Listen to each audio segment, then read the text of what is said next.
Hi, welcome back to In Your Defense. I'm Attorney Steve Toland. I don't know if you're like me, but I always find it interesting to see how words that seemingly have one meaning take on a different meaning and become part of our common lexicon. For example, I now know that throwing shade is not really protecting somebody from the harsh sunlight. I also know that I don't want to be a Karen. Apparently, I don't want to be associated with Karen. No offense to literal Karens, but the figurative Karen I now know is not a good thing. One of my favorites, though, over the years has been this term of porch pirate. Porch pirate is such a common word now, we actually see it in a new Texas law that came into effect September of last year. So what is a porch pirate and why are we talking about it on In Your Defense? Porch pirate is the term of art for those unsavory individuals that go on your porch and steal your packages and steal your mail.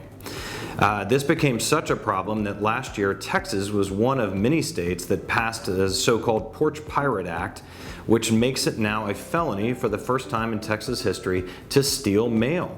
It starts off at a state jail felony, and if you steal more than 10 items of mail, then it goes up to a third degree and so on. So this is very interesting, and it begs the question then, what are your defenses now with COVID? More and more people, rightfully so, are having items shipped to their home. What are your rights defending your personal property?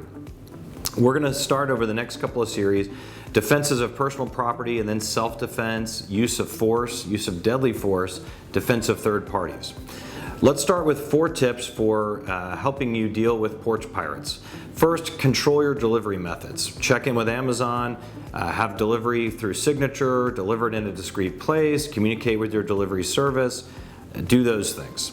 Number 2, if you can, install a camera system. I don't want to endorse any particular brand, but many are out there at Home Depot or Lowe's or your regular department store, and those are easy to install.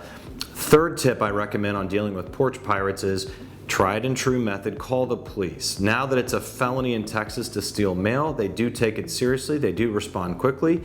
Don't confront somebody stealing from you if you can help it. If you do, you certainly within your rights to yell, hey, return my property or drop my property, but you ought to call the police first and foremost.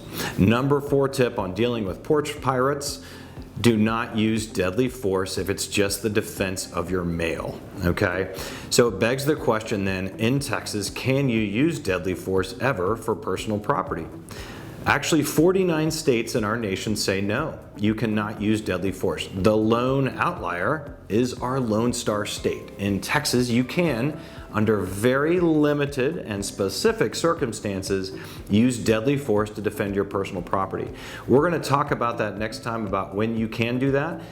It is complicated. It has a lot of series and steps, and these are objective and subjective standards, and so it's not for the faint of heart and not for people who aren't experienced in knowing their property rights, having taken a handgun security license, those kinds of things. So I hope you'll join us and In Your Defense over the next couple of weeks as we talk about the justification defenses here in Texas regarding your person, your personal property, and defense of a third party. If you have any questions about these issues, as always, please reach out to me. I'm Attorney Steve Toland, and this has been In Your Defense.